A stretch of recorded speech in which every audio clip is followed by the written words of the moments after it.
매주 화요일 정치화투 시작하도록 하겠습니다. 오늘도 더불어민주당 김성환 의원 나오셨습니다. 안녕하십니까? 네, 안녕하세요. 서울로원의 김성환입니다. 네, 미래통합당 조혜진 의원 자리하셨습니다. 안녕하십니까? 예, 반갑습니다. 조혜진입니다. 네. 어제 김태년, 주호영 두 원내대표가 정례회동 가질 예정이었다면서요. 네, 잘 안 된 것 같은데요? 안 됐어요? 네. 왜 그랬을까요? 글쎄요, 이제 아무래도 오늘이 8월, 그러니까 7월 임시국회 마지막 날이라 네. 뭔가 좀 여야가 합의해서 처리해야 될 것이 있을까 싶어서 했을 텐데 여야가 이제 법안을 처리하는 과정에서 네. 서로 원내대표들끼리 만나서 합의 조정할 내용이 없었던 모양이죠.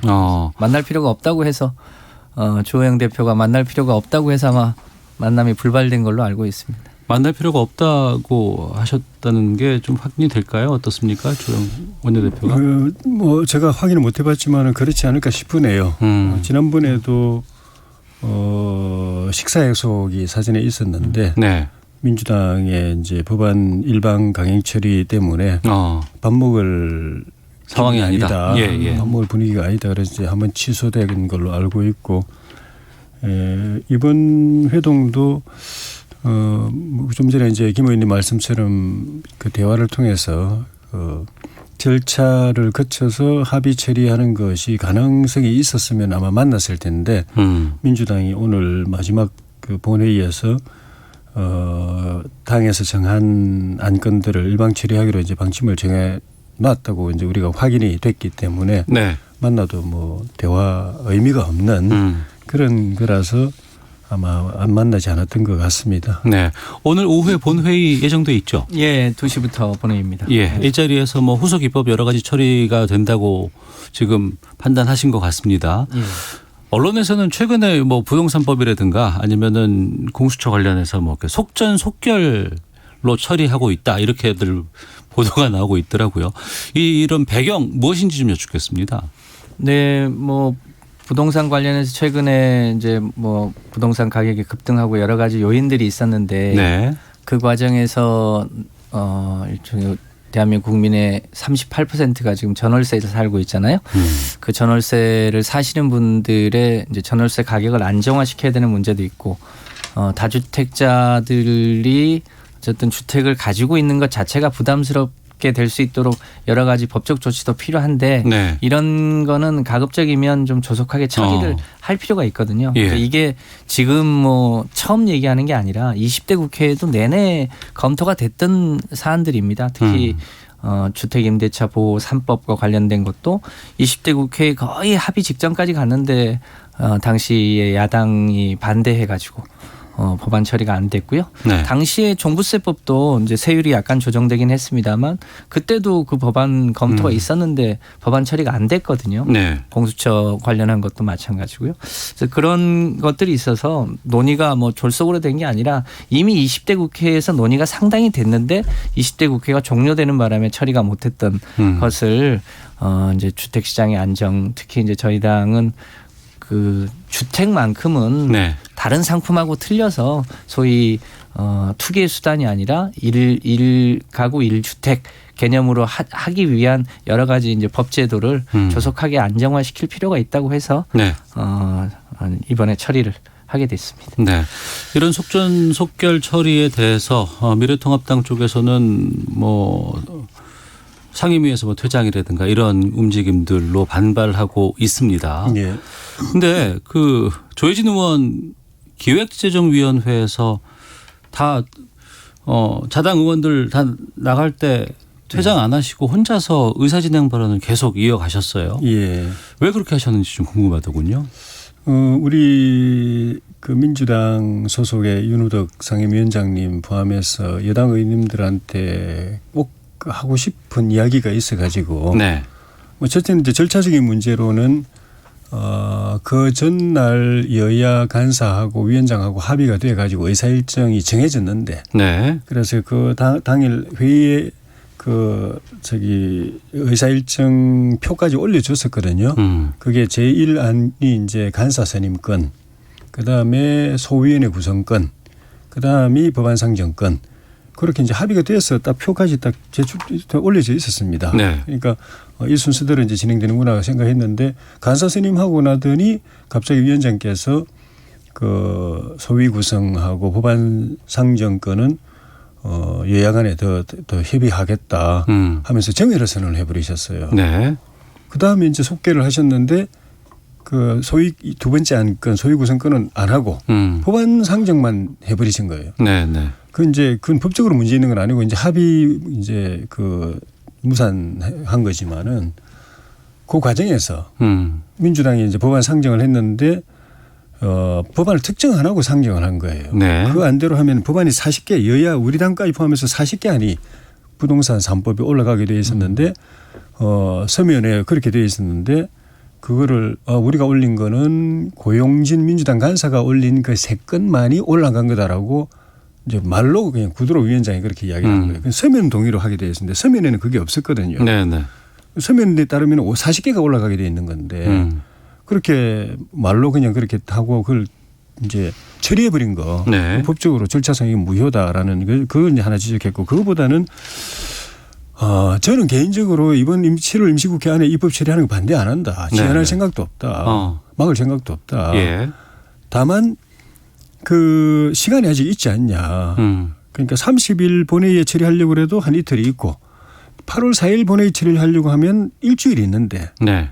그거 30일 본회의 처리하려고 해도 이틀 동안 소위에서 밤샘 해가면서 들여다보면은 심사할 수 있는데 그리고 그 만약에 8월 4일까지만 하면 된다면 오늘 아닙니까? 네. 소위에서 2, 3일 정도 충분히 들여다볼 시간이 있는데 왜 이걸 다 생략하려고 그러냐.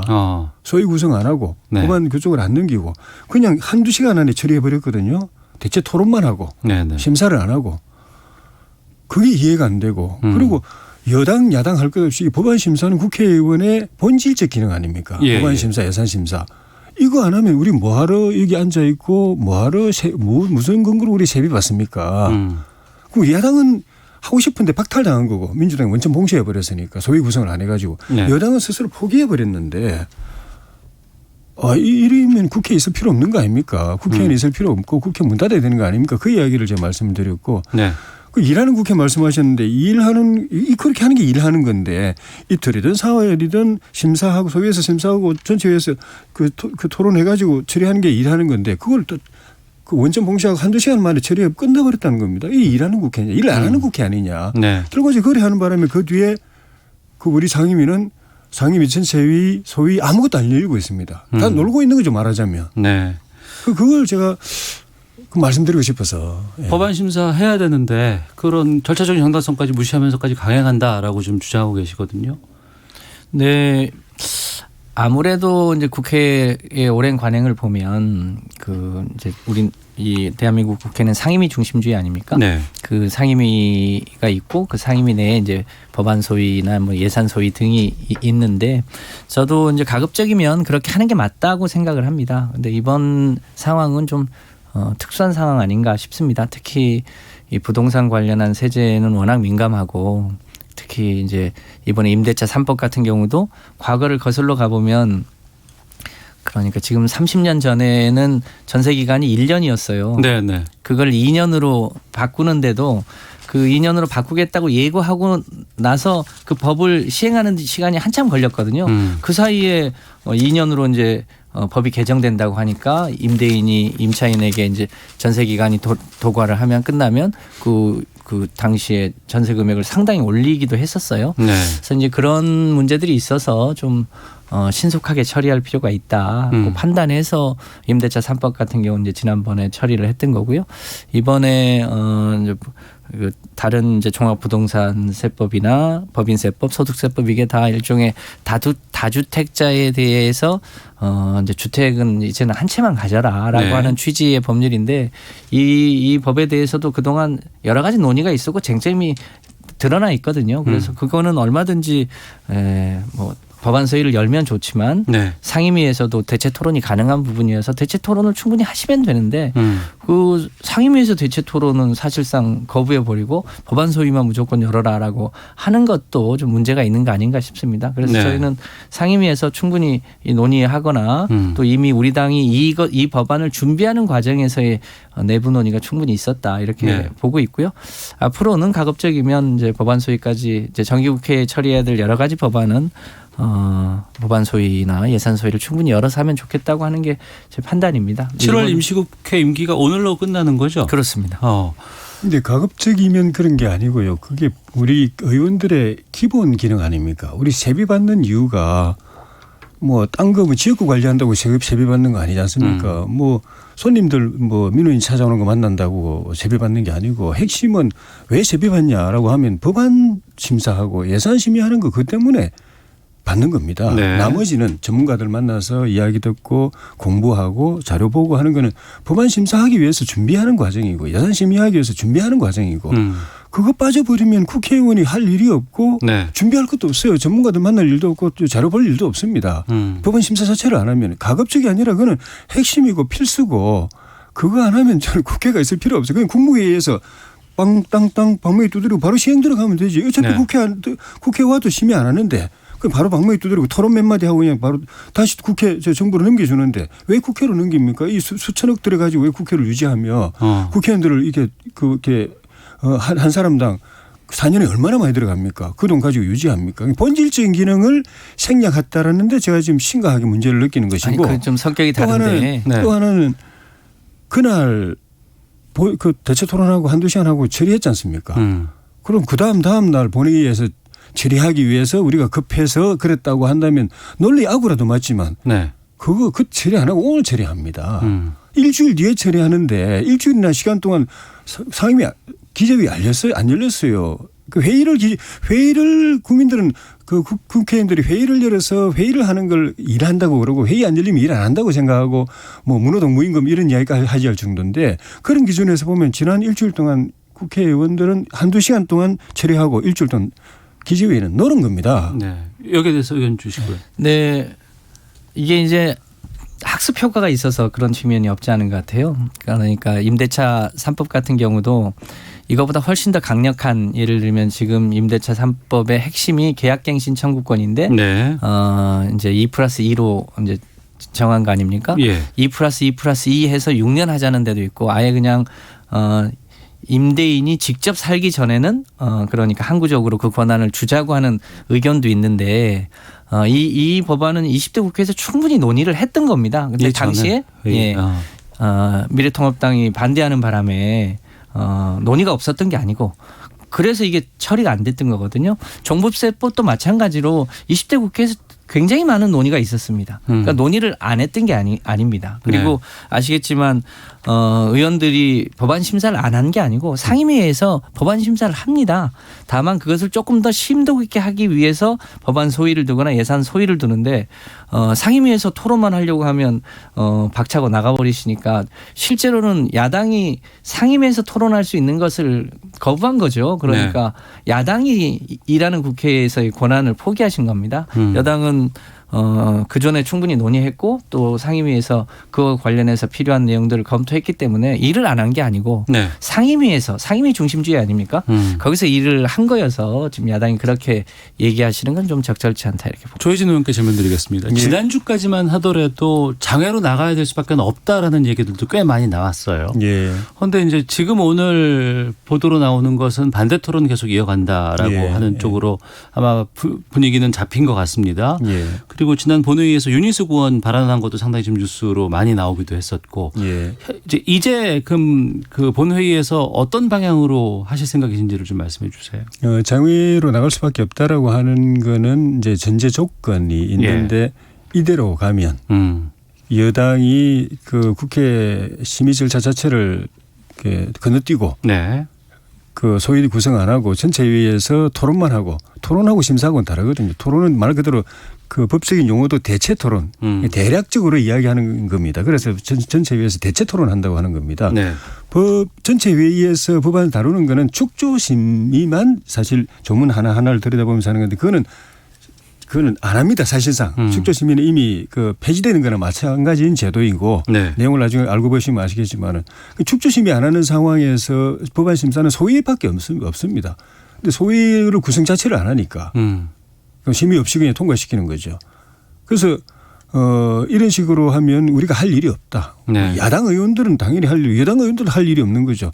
심사 안 하는 건 다 여야 똑같으니까 차이가 있다면 우리는 해야 되겠는데 하려고 하는데 하고 싶은데 소위를 안 만들어 주니까 봉쇄당하는 거고 예. 박탈 우리 심사할 책무와 권한과 책무를 박탈당하는 거고 여당 의원들은 스스로 그걸 포기한 거고 반납한 거고 그 차이밖에 없는데 이렇게 하면 국회가 국회의원이 할 일도 없고 국회가 의미가 없는 거죠. 그래서 이런 게 계속되면 이 구조적으로 고착화 돼버리면 네. 할 일이 없으니까 국민들 앞에 미안해서라도 밖으로도 나가서도 우리 미안하다는 이야기라도 해야 된다는 그런 취지인데 그건 조금 더 이제 두고 이제 의원님 말씀하셨지만은 뭐 곧 이제 정상화 안 되겠느냐 소위도 구성하고 뭐 그렇게 예. 안 되겠느냐 하시니까 그걸 좀 볼 필요가 있다. 그런 그렇게 되면 굳이 뭐 장외로 안 나가도 될 수도 있고 그런 의미고요. 그리고 예. 장외 투쟁을 하려고 해도 또 준비가 많이 필요합니다. 갑자기 나가는 게 아니고 20대 때 우리가 준비 없이 나갔다가 별 뭐 소득도 없이 우리만 오히려 더 그 피해를 입은 상황인데 다시 예. 그걸 한다면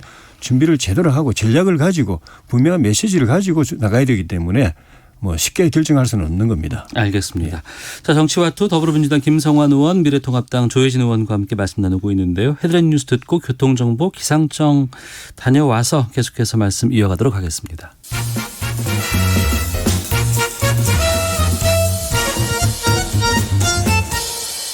오태훈의 시사본부.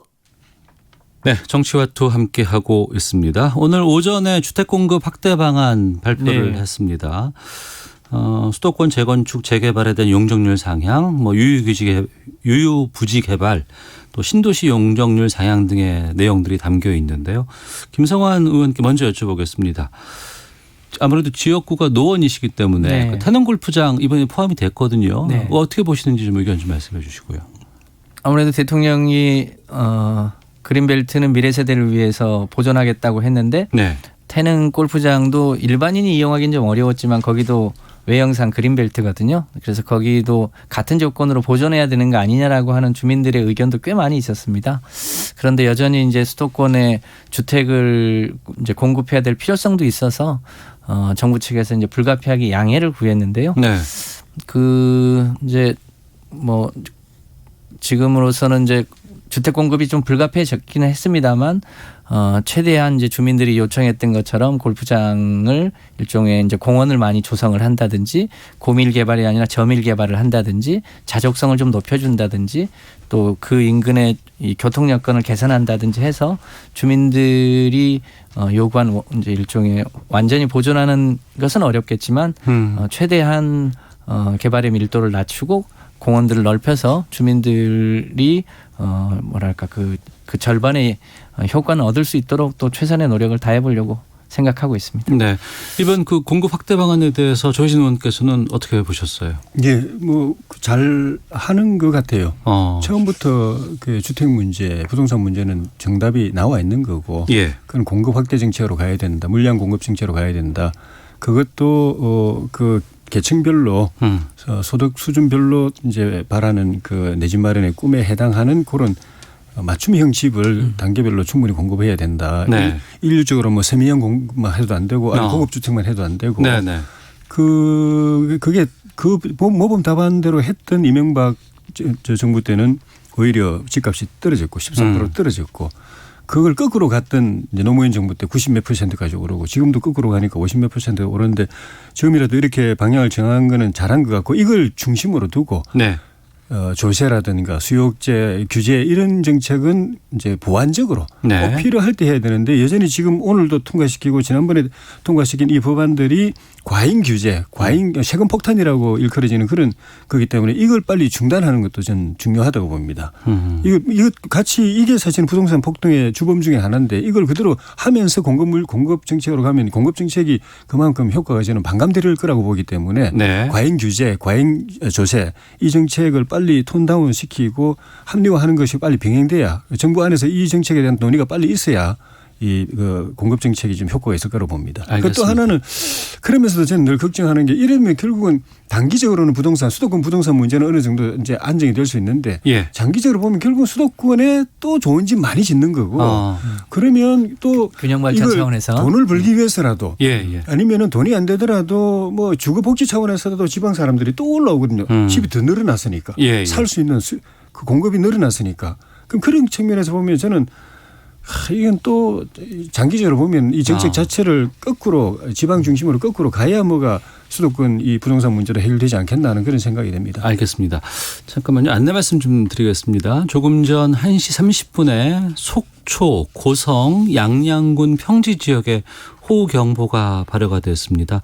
해당 지역에 계신 분들 기상 상황 계속 좀 확인을 하시고요. 이 속초, 고성, 양양 이쪽이 지금 휴가철이고 많은 분들께서 지금 이쪽으로 좀 여행을 떠나시지 않았을까 싶은데 개울가, 하천변, 계곡, 해안가와 같이 급류 휩쓸리거나 침수 위험 있는 지역에서는 조심하시고 꼭 그 방송 확인하시고 접근하지 않기를 부탁드리도록 하겠습니다. 자, 그 안내 말씀 좀 드렸고요. 민주당 전당대회가 20여일 앞으로 다가왔습니다. 지금 어대낙 어차피 대세는 이낙연이다 이런 신조어도 나오고 있어서 그 흥행이 좀 저조하다라는 관전평도 나오고 있는데 김성환 의원님 어떻게 보세요? 네, 아무래도 지금이 코로나 팬데믹이 완전히 거치지 않은 상태라 네. 저희 당이 보통 이제 전당대회를 하면 시도별로 체육관에 모여서 이제 응원도 하고 뭐 그렇게 해왔는데 네. 지금은 거의 전당대회도 비대면 온라인으로. 방식으로 예. 주로 하고 최소 인원만 모여서 하다 보니까 아무래도 과거에 비해서 열기가 조금 줄어들 수밖에 없는 그런 뭐 한계가 좀 있는 것 같습니다. 다만 뭐 여전히 지금 차기 대권 1위 후보인 이낙연 후보 그리고 대구에서 여러 차례 이제 낙선한 일종의 지역주의 타파의 상징인 김부겸 후보 그리고 40대 젊은 이제 패기의 박주민 후보 이런 분들이 당대표 선거에 있고 또 최고위원 후보들도 여러 쟁쟁한 분들이 있어서 네. 그 당내에서는 꽤 열기가 있는 편입니다. 그리고 뭐 어대낙과 같은 얘기는 뭐 특별히 당내에서 나오는 건 아닌데 예. 어쨌든 그런 경쟁을 통해서 우리 당이 또 한 차례 혁신하는 좋은 계기가 될 거다 이렇게 판단을 하고 있습니다만 뭐 근본적으로 코로나 때문에 이 과거와 같은 열기를 갖기는 좀 어려운 거 아닌가 뭐 그렇게 생각을 하고 있습니다. 8월 29일인가요? 그렇습니다. 알겠습니다.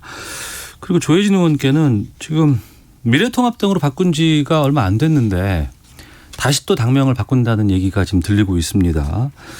지금 이미 바꾸기로 결정한 거죠? 예. 어떻게 보세요? 이렇게 이름을 찾기가 너무 좀 힘들지 않을까 싶기도 하고. 예. 저는 별로 마음에 안 듭니다. 예, 우리 당이 잘못된 걸 당명 탓을 하는 거는 저는 옳지 않다고 보고 예. 당이 그동안에 이름을 여러 번 바꿨지만 당명 덕본 건 저는 별로 없다고 봅니다. 그러니까 당이 완전히 환골탈태해서 노선, 이념, 정책 이런 게 확 바뀌었는데 그 바뀐 걸 지금 당명하고 비교해 보면 영 안 맞다. 네. 그럴 때는 이제 그 바뀐 그 방향성에 맞게 맞출 수도 있겠지만은 어떻게 바뀐지 아직 안 나와 있고 또 그 바뀐다고 해도 미래통합당이라는 이 그 개념하고 크게 저는 다를 거라고 저는 보지는 않기 때문에 네. 그 당 이름을 바꾸는 걸 개혁의 한 부분이라고 생각하는 것 자체가 저는 개혁해야 될 그 대상이라고 봅니다. 예. 그 미국의 민주당, 공화당 또 영국의 보수당, 노동당이 예.